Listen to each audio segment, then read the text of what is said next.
Welcome to Solvetic, your channel to always learn technology easily. Below in the description, you will find useful links we used in this video.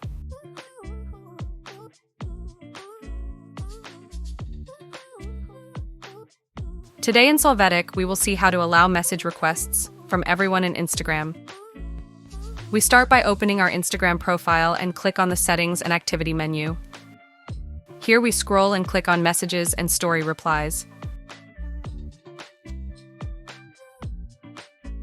Next, we click on Message Controls.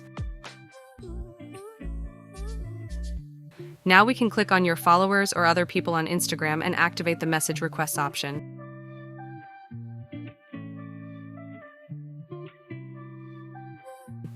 Finally, you will only have to update the settings to apply the changes.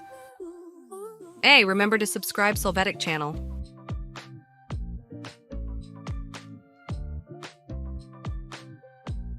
We hope it has been helpful for you. Here are links to watch more videos of your interest and subscribe to the Solvetic channel. Thank you.